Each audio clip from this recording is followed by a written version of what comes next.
Accidental teacher ही बन गया था। मैंने जब पहली बार एडमिशन लिया स्प्रिंग बोर्ड में, दिलीप सर हिस्ट्री पढ़ाते, दिलीप सर ने कहा कि भाई कब और कहां याद नहीं करने, अपने गांठ बांधी और अपने वो चीजें पहले सबसे याद की, ये याद नहीं करनी।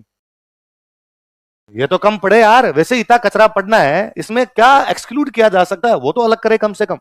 तो मेरे को याद है मैं जब फर्स्ट टाइम किसी क्लास में पढ़ाने के लिए गया था, मैं एक्सीडेंटल टीचर ही बन गया था कि मैं स्प्रिंग बोर्ड में थोड़ा सीनियर हो गया था, एक मेंस दिया हुआ था, दूसरे वाला मेंस आया हुआ था और उसकी तैयारी कर रहे थे हम। और हम थोड़े जो भी सीनियर हुआ करते, हम ऐसे स्प्रिंग बोर्ड में थोड़े काम कर लिया करते, सेवा दिया करते कि पेपर बना दिए, कभी पेपर ले लिए बच्चों के, कभी करंट पढ़ा दी किसी क्लास के अंदर आके, तो वैसे नॉर्मल कभी कोचिंग आते जाते रहते थे। सर कोई काम कर देते कि यार ये नोट्स तैयार करना, नोट्स तैयार कर लेते। एक दिन यूं रैंडम, तब दिलीप सर हमारे वन मैन आर्मी हुआ करते, सारे सारे सब्जेक्ट दिलीप सर पढ़ाया करते। एक दिन मैं सर के पास ऑफिस में बैठा हुआ था, कोई पेपर बना के लेके गया था कि सर वो पेपर आपने जो कहा था मैं लेके आ गया। तो सर ने कहा यार ये जो अपना बैच चल रहा है सुबह वाला, तो 2 बैच चलते थे उसमें, एक सुबह और एक शाम को, इसमें यार सारे सब्जेक्ट करवा दिए राजस्थान जीके को छोड़ के। तो मैं सर करवा दो, राजस्थान जीके सर ही करवाते, तुम करवा दो सर राजस्थान जीके, तो आप करवा ही दोगे अब। कि नहीं यार मेरे को तो विदेश घूमने के लिए जाना है और मैं अब राजस्थान जीके नहीं करूंगा इसमें। तो सर कौन कराएगा, यार देख रहे हैं कोई नई फैकल्टी लाएंगे उससे करवा लें। तो हमने बैठे बैठे कई देर डिस्कस किया कि किससे पढ़वा सकते हैं, तो उनसे पढ़वा लें। फिर किसी ने कहा कि नहीं वो तो ये नहीं, सही नहीं है, ये नहीं है, कईयों की कमियां बेसियां निकाली हमने वहां बैठे बैठे। पता नहीं सर क्यों क्या दिमाग में, तू पढ़ा ले। सर मैं तो कभी राजस्थान जी की अलग से कभी पढ़ी नहीं, मेरे तो इंडियन हिस्ट्री वर्ल्ड हिस्ट्री वो ज्यादा पढ़ी हुई, उल्टी कहानियां तो तेरे को आती है। हाँ इधर मामला ठीक है अपने, तो फिर पढ़ा दे। तो और क्या पढ़ना पड़ेगा, सर ने कहा मेरे वाले नोट्स याद है। तो मुझे नोट्स बहुत अच्छे से याद है कि मतलब मैं यूं पूरा रजिस्टर बंद करके रखते, मैं यदि बोलना शुरू करता लास्ट तक बोल देता, वैसे याद है और नोट्स पूरे याद है सर मेरे को। तो मेरे वाले नोट्स पढ़ाने, इसके अलावा कुछ भी पढ़ाना नहीं। कहां से शुरू करूं सर, क्या पढ़ाना शुरू करूं। तो सर ने कहा देख 3 होते हैं, एंशिएंट, मिडिवल, मॉडर्न, तू जानता ही है। तो अब तीनों में से कहां से शुरू करेगा, तो सर एंशिएंट से शुरू कर देता हूं मैं। तो सर ने कहा एंशिएंट में शुरुआत में बाटे बाटे हैं कि फलानी चीज, ये पत्थर यहां से मिला, ये पत्थर यहां से मिला, बच्चे भी बोर होंगे, तुम भी बोर होगा, तो वहां से शुरू मत कर। तो सर कहां से करूं, क्योंकि मिडिवल से शुरू कर दे। और तब मिडिवल के क्वेश्चन भी अच्छे खासे आया करते थे, राजा महाराजाओं की कहानियां हैं, तेरे को भी अच्छी आती है, बच्चों को भी अच्छी लगेगी, सब्जेक्ट जम जाएगा, उसके बाद कुछ ही पढ़ा लेना, ठीक है। अब राजा महाराजाओं वाला में भी कौन से राजा महाराजा पढ़ाए, तो लंबा इतिहास मेवाड़ का है। तो मैं घर पे गया, घर पे जाके मैंने मेवाड़ पढ़ा, कल अपने जाके ये पढ़ाएंगे। पहले दिन ही जाके शुरू किया और मैंने लिखवाया कि भाई भूताला का युद्ध जैत्र सिंह और इल्तुतमिश के बीच हुआ, और मैं जितना भूताला युद्ध के बारे में समझा सकता था तमाम बातें समझाई। इल्तुतमिश क्यों आया, जैत्र सिंह क्यों जीता, कौन सी किताब से जानकारी है, किताब किसने लिखी, लिखने वाले कहाँ के थे, उन्होंने क्यों लिखी, पूरा जितना ज्ञान था वो ढोड़ा मैंने, ढोलना समझते हो, बहाना बहाया उनके सामने पूरा। जब तो और मैं यूं मन ही मन सोचूंगा यार इतना अच्छा इन्होंने कभी नहीं समझा होगा, मैं ही समझा रहा हूँ। और इतने में को मार्ट साहब खड़े हुए, उसमें थर्ड के टीचर आते थे उस बेच में खूब सारे खड़े, उन्होंने कहा सर बाकी छोड़ो, पहले ये बताओ भूताला का युद्ध कब हुआ और भूताला कहां पड़ता है। और मुझे दोनों नहीं पता, न तो मुझे ये पता कि भूताला का युद्ध कब हुआ, न मुझे ये पता कि भूताला कहां पर पड़ता है। तो ये तो नहीं पता कहां पड़ते हैं। तो यार फिर मतलब क्या हुआ, इतनी देर की जो आधे घंटे की रामायण बांची आपने, अब आपका जब पहला दिन होता था आप ये भी नहीं कर सकती कि क्वेश्चन नहीं आएगा, क्योंकि आप ये कर दोगे क्वेश्चन नहीं आएगा, तो आपको आज तक नहीं आता, ये बताओ सवाल की गोली मारो, आएगा कि नहीं आएगा, तेरे को आ रहा है कि नहीं आ रहा है। तो मैंने कहा मेरे को तो नहीं पता ये कहां हुआ था।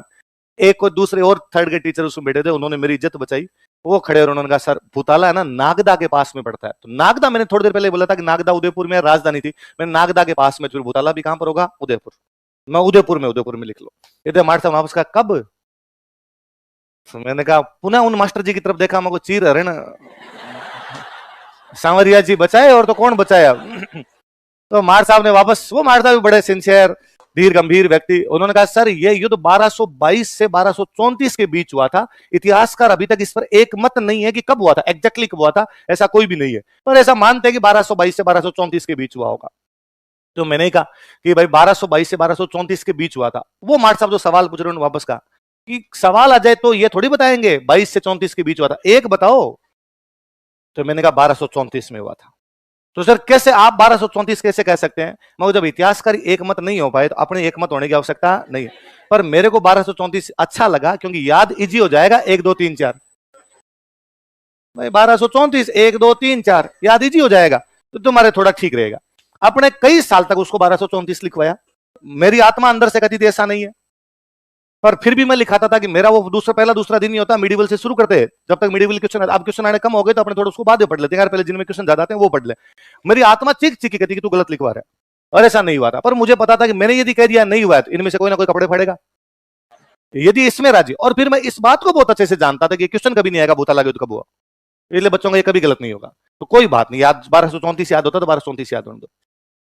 5 एक साल पहले जब पिछली गवर्नमेंट चेंज हुई, आपकी अशोक जी वाली गवर्नमेंट आई, तो इन्होंने राजस्थान बोर्ड की किताबें चेंज की। हर बार गवर्नमेंट अपनी किताबें चेंज कर लेती है, तो किताबें चेंज की तो उसमें उन्होंने लिख दिया भूताला कुछ 1227, 9th क्लास की 10th क्लास की बुक में 1227 बता दिए।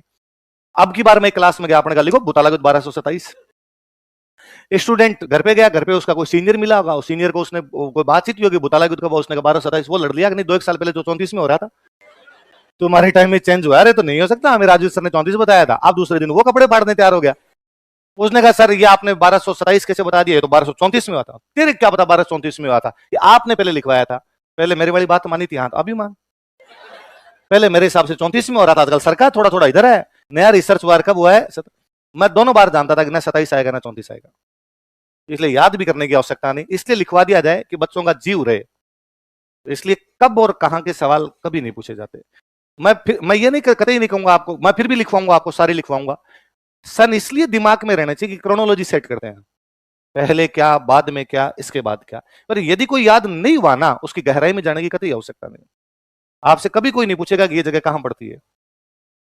राजस्थान का इतिहास चल रहा है, राजस्थान के अंदर ये जगह, और मोटा मोटा आपको वैसे ही पता चल जाएगा कि कहां पर है कहां पर नहीं। जैसे मैं मान लो आप अभी आप मैंने बोला कि रलायता झालावाड़ के अंदर है, आपने मेरे से पूछा वापस रलायता कहां पर है, मैंने कहा झालावाड़। यदि आप ना भी पूछते तो मैंने रलायता क्यों लिखा है, अब अगली लाइन आपको यह समझा था कि झालावाड़ में एक राजा पृथ्वी सिंह। कौन राजा है? राजा महाराजा अंग्रेजों के समर्थक है, त्याता टोपे अंग्रेजों का विरोधी है। तो अंग्रेजों ने झालावाड़ के राजा पृथ्वी सिंह को कहा कि तो किसको पकड़ ले, त्याता टोपे को। तो झालावाड़ के राजा पृथ्वी सिंह ने अपनी सेना त्याता टोपे को पकड़ने के लिए भेजी रलायता नाम की जगह पे।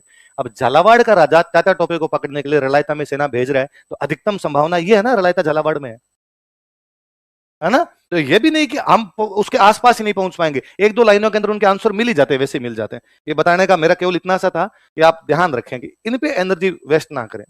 ये जगह कहां पड़ती है, ये युद्ध कब हुआ था, या ये फलान जी कब हुए थे। वैसे भी ना इतिहास का उद्देश्य जय पराजय का लेखा जोखा नहीं है। मैं तो मिडिवल अब तो बाद में पढ़ाने लग गया, पहले जब मैं मिडिवल शुरू में पढ़ाता था तो एक दिक्कत ये भी हमेशा मेरे साथ मिडिवल में आती थी कि मैंने एक राजा पढ़ाया, अब मैं दूसरा राजा पढ़ा रहा हूं, तो पहले वाला राजा मैंने जो भी पढ़ाया मान लो उसका मैंने सन लिखवा दिया कि ये 23 से 65 तक था। अगला राजा मैंने पढ़ाया तो मैंने लिखाया, तो स्टूडेंट कहता कि इसके बीच में कौन था, होगा कोई, क्या लेना देना है। नहीं सर, तो हम राजाओं की वंशावली याद करने थोड़ी बैठे हैं। हमारा काम ये थोड़ी है कि कौन राजा था, उसके कितने बेटे थे, कितनी लुगाइयां थी, टावरों में कितना गैप था, ये याद थोड़ी करना है। हमें केवल वे राजा पढ़ने हैं जिन्होंने लखन वाले काम किए थे, लखन वाले काम किए वो 4 पढ़ लेंगे, लखन वाले काम किए नहीं किए वो। आपसे कभी कोई नहीं पूछेगा कि साहब फलाने वंश की और पूरी वंशावली को दर्शाते हुए सचित्र वर्णन कीजिए, आपको सबको चित्र बनाने पड़ेंगे, एक आधा सन ऊपर नीचे हो गया तो लफड़ा हो जाएगा आपके, ये आएगा नहीं। फिर क्यों लोड लेना इन चीजों का। घटनाएं याद रहनी चाहिए, क्रोनोलॉजी दिमाग में रहनी चाहिए, अगर ये घटना पहले भी ये घटना बाद में, सन ऊपर नीचे भी थोड़ा बहुत होता तो कोई फर्क नहीं पड़ता उसका। स्टूडेंट कहता फिर भी सर एक भी क्वेश्चन ऐसा आ जाए तो मत करना। किसने कहा कि 100 के 100 करने जरूरी है, और कौन से तुम 100 के 100 कर रहे हो। वे सवाल जो सबको आते हैं हमें आने चाहिए, वे सवाल जो किसी को नहीं आते वो यदि आपको आता है तो कोई फर्क नहीं पड़ता। एक क्वेश्चन आया, भारत के प्रथम प्रधानमंत्री का नाम बताइए, सारे करके जवाहरलाल नेहरू। आपने प्रथम नहीं पढ़ा, आपने सवाल ये पढ़ा भारत के प्रधानमंत्री का नाम पढ़ाइए, आप करके आगे नरेंद्र मोदी। तो आपका गलत है, 2 नंबर का क्वेश्चन गलत हुआ, उसका माइनस जाएगा, वो भी जाएगा, सबका सही था, आपका गलत था, मेरिट में आप पीछे जाओगे। एक सवाल है युगांडा के राष्ट्रपति का नाम बताइए, किसी को नहीं आता, आपने कर भी दिया ना, कोई फर्क नहीं पड़ता। ऐसा सवाल मेरिट पे कोई असर नहीं डालता है। इसलिए वे चीजें जो सबको आती है वो अपनी सही होनी चाहिए। इसलिए स्टूडेंट कई बार कहता रहता है, कई बार आप कहता है कि सर आप कहते हो केवल नोट्स पढ़ो, तो सारे नोट्स पढ़ते हैं, फिर सबका सिलेक्शन क्यों नहीं होता। नहीं पढ़ते सारे नोट्स, आप पढ़ना छोड़िए। आप स्टाम्प पे लिखवाइए, मैं आज लिख के दे दूं आपको। आप इस क्लास में इतने लोग बैठो, एक दूसरे की शक्लें देख लीजिए, एक दूसरे के नाम पढ़ लीजिए, 18 महीने तक जब आपका बैच समाप्त होगा इनमें से कईयों को मोक्ष प्राप्ति होगी।